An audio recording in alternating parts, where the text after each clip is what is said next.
Blood pressure is a major problem. We've got 1 in 3 adults in the US has high blood pressure. That equates to about 67 million Americans. High blood pressure is a major risk factor for many diseases, including heart attack, stroke, kidney disease, diabetic complications, metabolic syndrome, you name it. It's also responsible for about 1,000 deaths per day.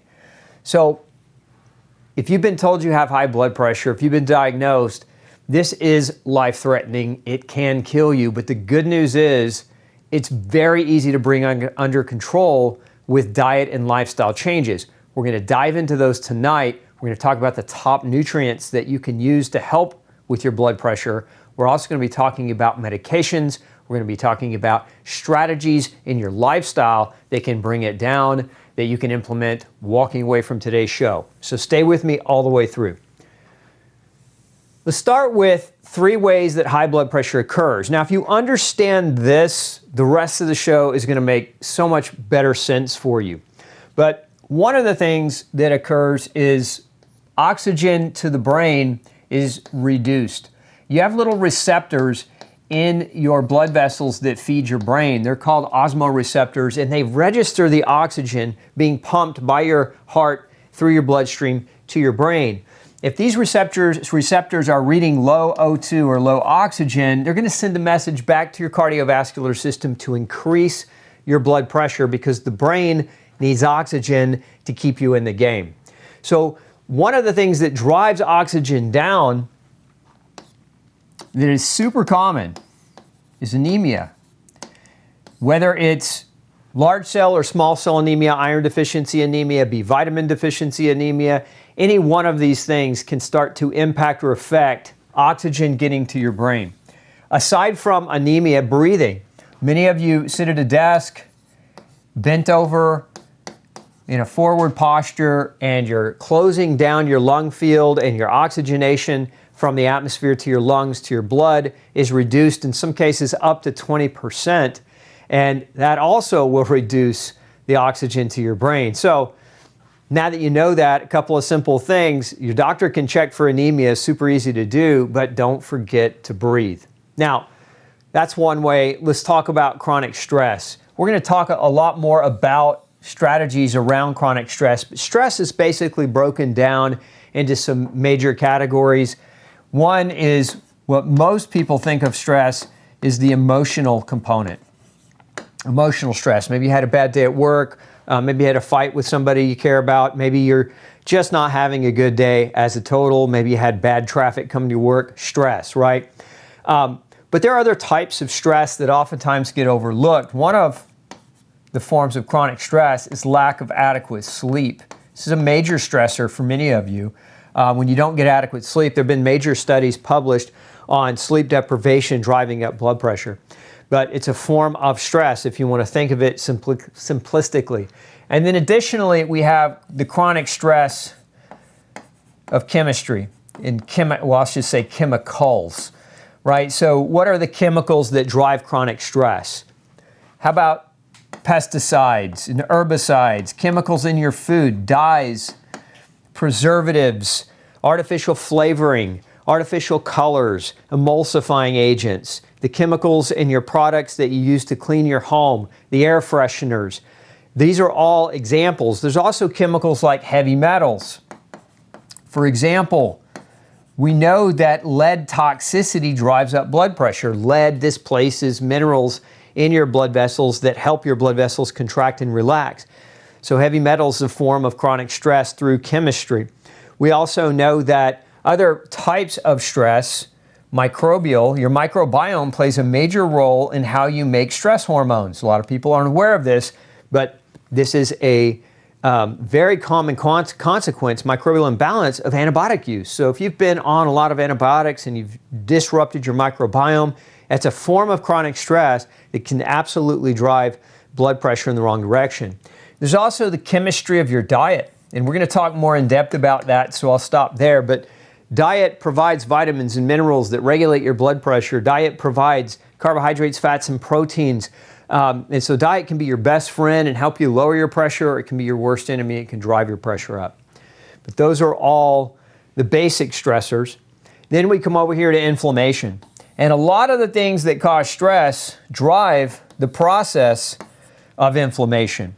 So when we think about inflammation, we have to think in terms of triggers. What are the things that can that can trigger inflammation? A lot of the same things that are chronic chemical stressors play a role in driving chronic inflammation. But some of the worst ones that have been newly researched, ultra-processed foods, and all the chemicals within ultra-processed foods. We know these drive inflammation. Sedentary lifestyle, lack of activity actually increases inflammation.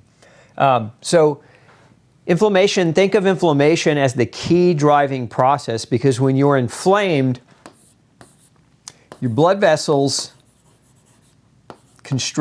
typically constrict, driving your pressure up. So if you think of a blood vessel, kind of looks like it is a tube, but the blood vessel itself will dilate and it will contract. It's made of muscle. This inner lining of your blood vessel is actually a smooth muscle, and so it can contract and relax.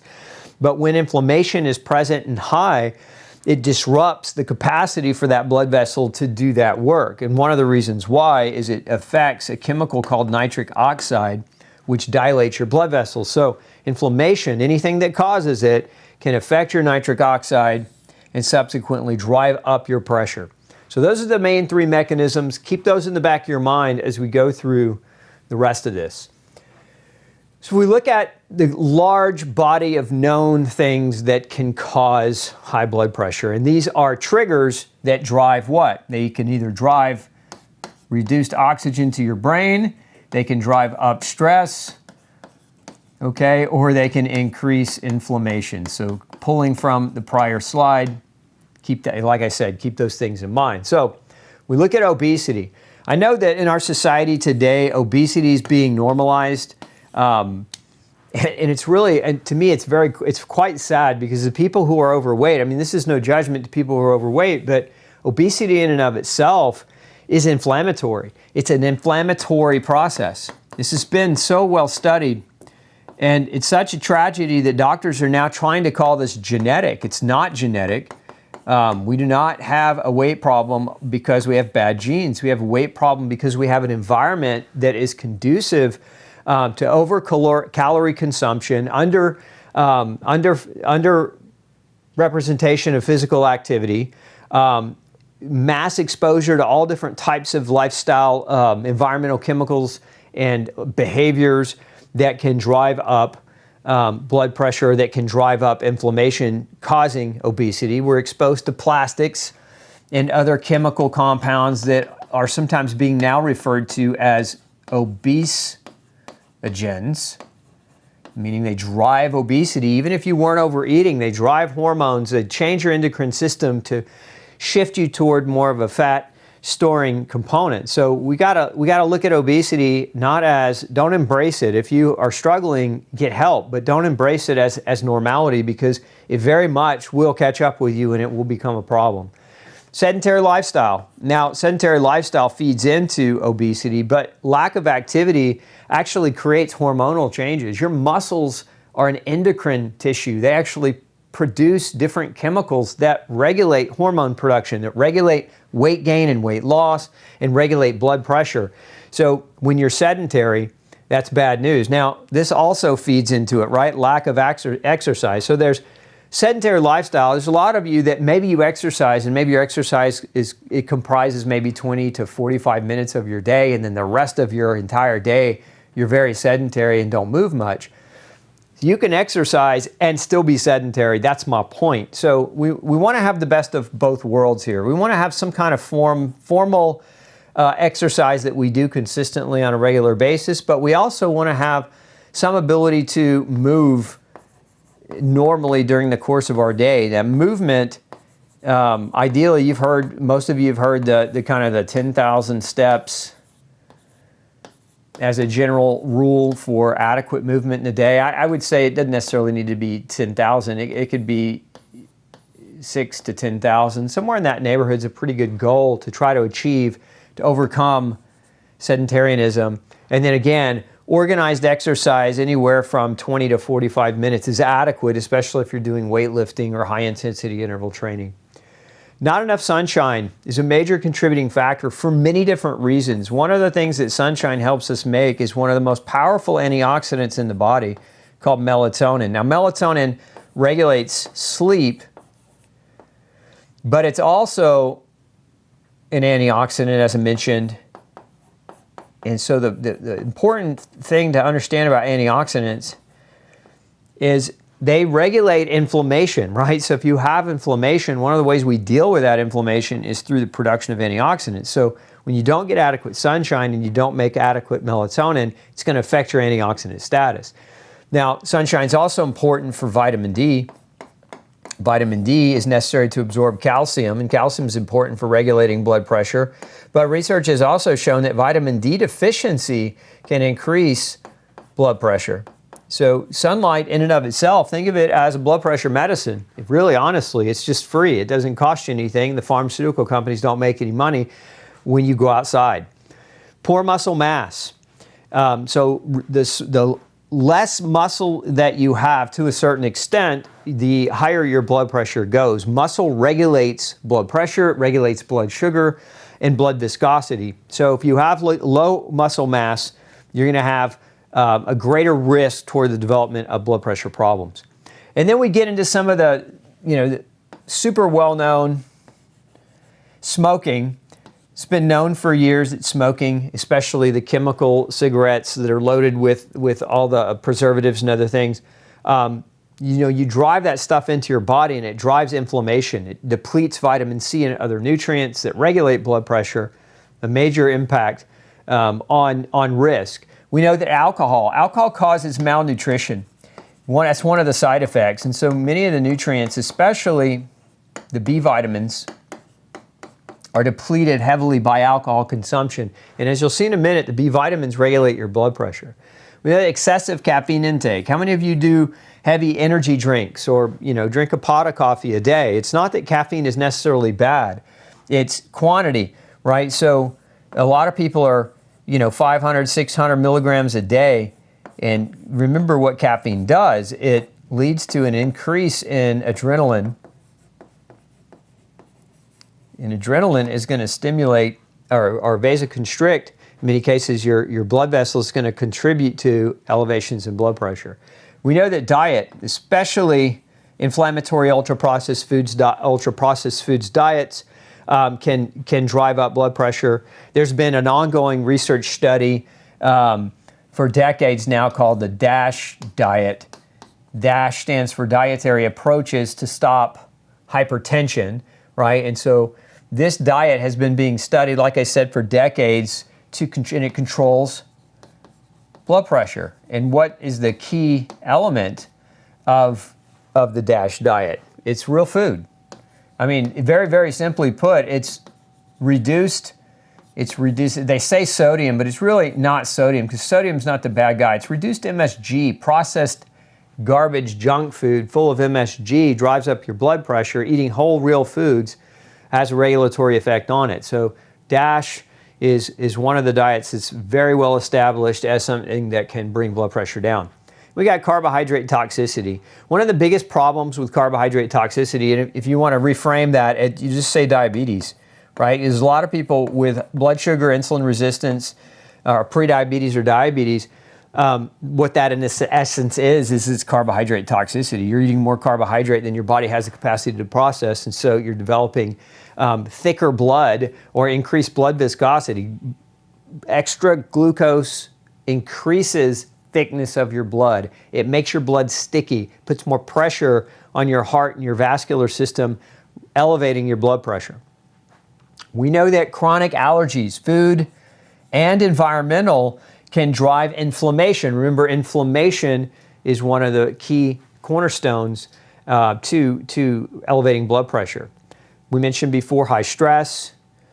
Mentioned before, in that stress, poor sleep. It's a form of high stress, right? You're not resting. You're not getting adequate recovery. Shift work. Now, this one is a tough one. Many of you do shift work. I used to do it myself when I was in the Air Force. I would work midnight to 8 in the morning. Glad I don't have to do that anymore. But if you're working shift work, it can really disrupt your circadian rhythm. It can affect your sun exposure, right? So we come over here back to this, so that shift work's going to affect your ability to get sunshine exposure. It's going to create melatonin, antioxidant disruption, potentially vitamin D disruption. It's also going to shift your cortisol pattern, and cortisol's linked to elevated cortisol's linked to elevated blood pressure problem. So if you're doing shift work, I don't want you to walk away from this feeling helpless and hopeless. The best thing to do is try to emulate your sleep pattern to be dark. So cover your windows, maybe wear a mask to make sure that you're sleeping in as best dark of a situation as possible. This is to try to help re-regulate your hormones, and consider the use of light technologies. So consider UV technology, consider infrared light as an addendum to your lack of ability to get sunshine, especially if you're working that midnight time. If you're working more of a swing shift, it's not as big of a deal, but if you're doing that at midnight to 8, that can really be a problem. So use technology and cover your windows and wear a mask to sleep, and that will go a long way to helping you. We know that medications can cause high blood pressure. Now, even high blood pressure medications can cause high blood pressure, and I'm going to go into the depths of that. So if you're taking medications for your blood pressure now, and then your doctor's trying to add more, one of the reasons why is that blood pressure medications can actually increase your blood pressure. Again, we'll get into that in a minute. The kidneys regulate blood pressure, so anytime somebody's got chronic kidney disease or kidney problems, that can increase the risk. If you've been diagnosed with a thyroid problem, that can increase your risk. Adrenal problems can also increase your risk. So if you've got any one of those diseases, you need to figure out root cause. What's driving these diseases? Because for most people, just like diet and lifestyle can drive high blood pressure, diet and lifestyle can drive these conditions. And if you haven't watched, I've got a crash course on kidney disease, I've got a crash course on thyroid disease, and I've got a crash course on adrenal disease that you should check out. But because diet and lifestyle definitely can cause those, and this is an impact overall on your blood pressure. If you want my ultimate natural guide on lowering blood pressure, comment lower below and I'll send it to you.